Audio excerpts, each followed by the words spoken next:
Seorang penyelenggara negara yang memiliki hubungan afiliasi dalam satu instansi berpotensi terlibat dalam lingkaran benturan kepentingan.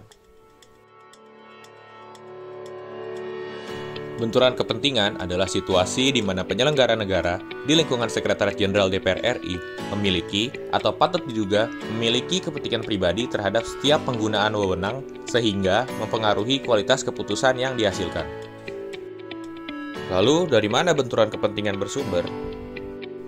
Sumber penyebab benturan kepentingan yaitu gratifikasi, hubungan afiliasi, penyalahgunaan wewenang, rangkap jabatan, kelemahan sistem organisasi, dan kepentingan pribadi.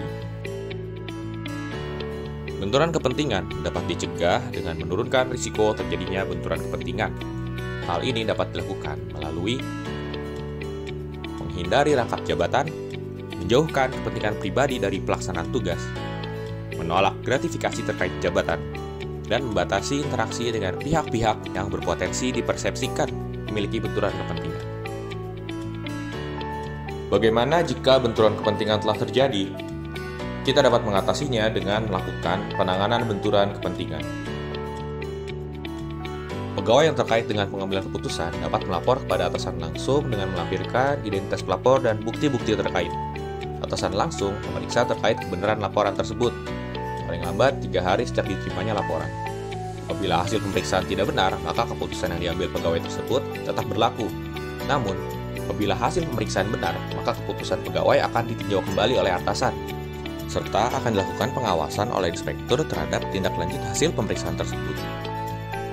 Setiap pegawai yang telah berada dalam situasi benturan kepentingan dilarang untuk meneruskan kegiatan atau melaksanakan tugas dan tanggung jawab terkait situasi benturan kepentingan.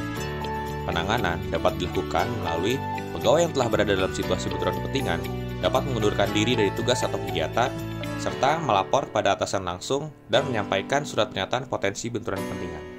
Langkah tindak lanjut. Tahapan selanjutnya setelah melakukan proses penanganan benturan kepentingan adalah dengan melakukan tindak lanjut benturan kepentingan. Tindak lanjut benturan kepentingan dapat dilakukan dengan mengidentifikasi potensi adanya benturan kepentingan. Identifikasi dilakukan dengan membuat matriks identifikasi benturan kepentingan di masing-masing unit kerja. Dengan contoh format sebagai berikut. Matriks diisi oleh tiap-tiap pegawai di unit kerja. Nama dan jabatan diisi oleh pegawai yang bersangkutan. Pihak lain yang berpotensi memiliki benturan kepentingan diisi dengan pihak yang berpotensi memiliki benturan kepentingan dengan pegawai bersangkutan. Nama, jabatan, dan unit kerja pihak lain tersebut dapat diisi lebih dari satu pihak dan disesuaikan dengan keterangan pihak lain tersebut. Uraian benturan kepentingan dapat diisi terkait dengan sumber penyebab benturan kepentingan. Prosedur pencegahan dapat diisi dengan tindakan pegawai dalam menghindari terjadinya benturan kepentingan. Prosedur penanganan dapat dilakukan dengan pegawai yang berada dalam situasi benturan kepentingan dapat mengundurkan diri dari pelaksanaan tugas terkait dengan kegiatan yang terdapat benturan kepentingan, serta segera melapor kepada atasan langsung. Diharapkan dilakukan sosialisasi lebih lanjut dari tiap-tiap unit kerja mengenai benturan kepentingan. Sekian dulu ya, salam integritas.